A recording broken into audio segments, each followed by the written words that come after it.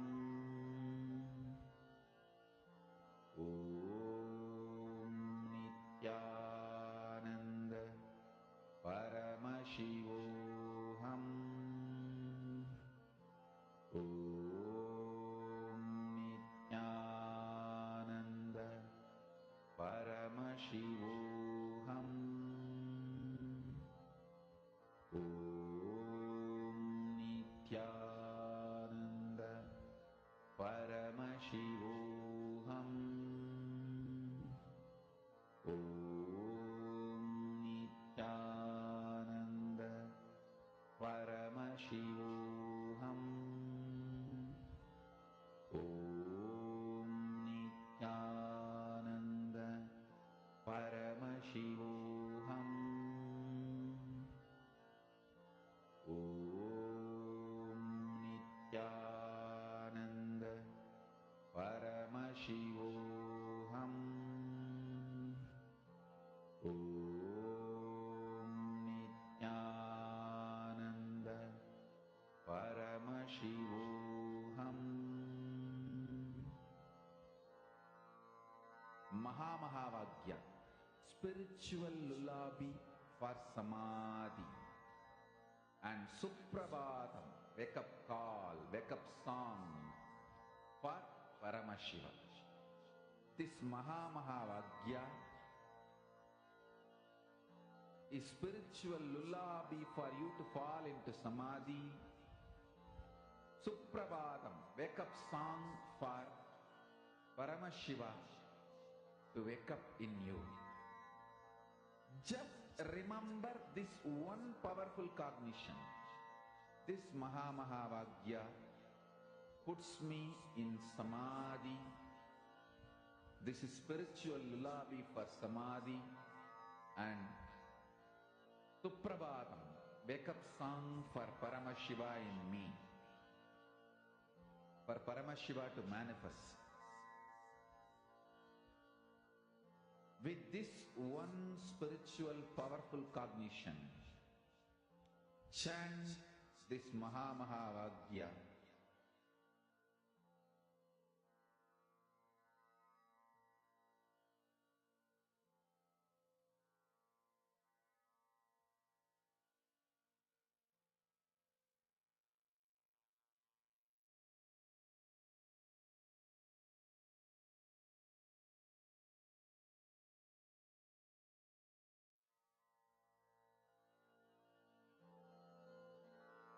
Mahamahavaagya, spiritual lullaby for samadhi, and Suprabhatam, wake up call, wake up song for Paramashiva. For Paramashiva to manifest. With this one spiritual powerful cognition, chant this Mahamahavaagya. Om Nithyananda Paramashivoham. Om Nithyananda Paramashivoham. Om Nithyananda Paramashivoham. Om Nithyananda Paramashivoham. Om Nithyananda Paramashivoham. Om Nithyananda Paramashivoham. Om Nithyananda Paramashivoham. Om Nithyananda Paramashivoham. Om Nithyananda Paramashivoham.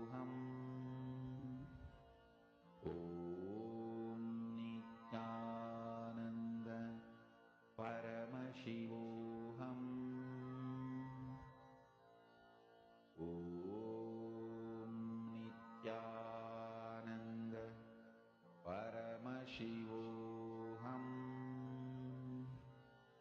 Om Nithyananda Paramashivoham. Om Nithyananda Paramashivoham. Om Nithyananda Paramashivoham. Om Nithyananda Paramashivoham. Om Nithyananda Paramashivoham. Om Nithyananda Paramashivoham. Now, I request all the participants, every one of you, to post what each of you are seeing as the answer for this. See, post anything, whether you are seeing it as just a picture, or sometimes you're seeing is particular numbers. Whatever you're seeing, just go ahead and post it. Om Nithyananda Paramashivoham. Om Nithyananda Paramashivoham. Om Nithyananda Paramashivoham.